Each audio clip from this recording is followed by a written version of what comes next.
Hey, what's going on, everybody? Welcome to another episode of the Path to Profit podcast. Join me for the first time. My name is Bobby, and every single week I like to take a couple stocks and break down the fundamentals and the technicals to give you guys a little bit of insight into some of the stuff that's going on in the current market. So, without further ado, let's get started with this week's chart breakdown.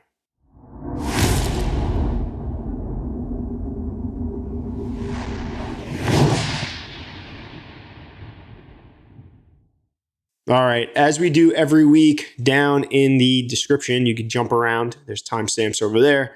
But let's get started on Albemarle. I think I'm pronouncing it right. Probably not. As you guys can tell, I'm not the best at pronouncing certain things. But what exactly does this company do? Easiest way to explain, because they do a lot, is right now they're a big player within the lithium mining space. You can just simply Google and you'll see that they're one of the big players. There's been a couple conversations talking about Tesla and them kind of competing over in Nevada with actually extracting lithium out of the ground. But that's really where their big interest, and I think what a lot of people are watching them for currently. Let's jump over to MarketSmith and take a look at the fundamentals. Composite rating 99, excellent to see that. EPS rating 91, also good to see that. If you look at things on a quarterly basis, you can see we got 3 quarters in a row of triple digits. Also, clearly increasing when you're looking at the EPS. Very, very positive sign.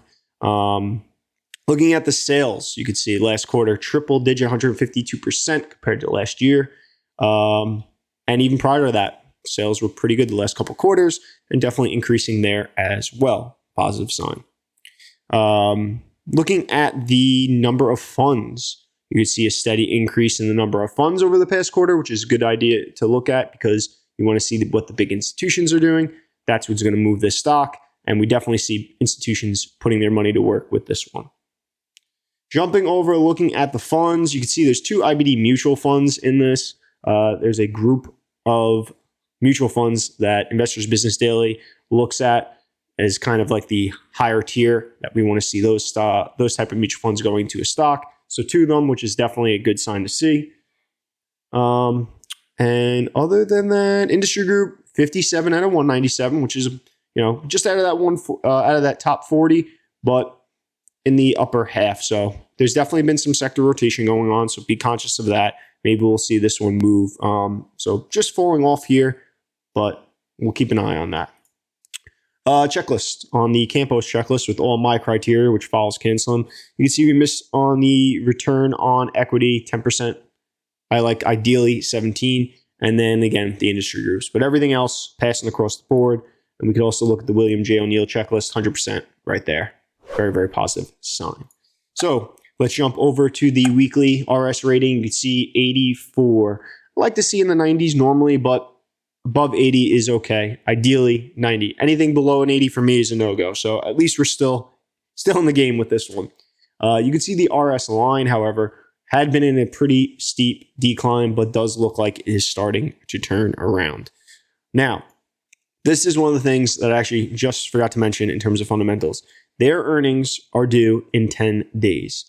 Anytime earnings are around the corner, it's very important to understand that this could be a volatile time for the stock. The stock could open up after earnings up 10, 20% or down 10, 20%. And going into earnings, if you do own a stock, you want to have some sort of cushion to be able to handle that volatility. I think 10 days between now and then is just way too fast to expect that you're going to get enough of a cushion where you can sit through earnings comfortably, at least for me personally. Some people I know, look, they love going on earnings. Some people like using options going into earnings. But for me personally, this is a stock that I'm definitely going to be waiting strictly because of the 10 days away to earnings. Looking at the base that we're currently in, first off, this base undercut its prior base. So there's this consolidation right here, and then this now undercut, giving us a official stage 1 cup. It's 12 weeks in length, 38% in depth, so definitely getting a little deep. But you could see just big cup right here. Number 14% from the pivot. All right, let's jump over to the daily chart. Just to give us a little more in-depth. Definitely, I think it's very clear V-shaped type of recovery that we're seeing with this one. As you can see, it's pretty much pulled back. Spent a couple days at the bottom of the base and then shot right back up. Got back above the 50, so we're above all the 10, 21, 50, and the 200. And it's actually interesting to see that the 50 in the downtrend kind of pulled all the way back right to the 200-day, stopped, and looks like now the 200-day and the 50 are just kind of running right next to each other. I'd expect to see that 50 start to turn up as a stock if it does continue to turn up on the right-hand side. You can see the upside volume coming in here. You know, the stuff that's above average on this right-hand side is all up days, which is good. Very little on the downside volume, which is another positive sign. But this thing has just been kind of rocketing off that bottom and really not giving you anything in terms of an early entry. So for me personally, to summarize what I'm looking at, look, you got our earnings coming up around the corner. That's number one. Right away, I'm going to be sitting out and waiting to see what happens there.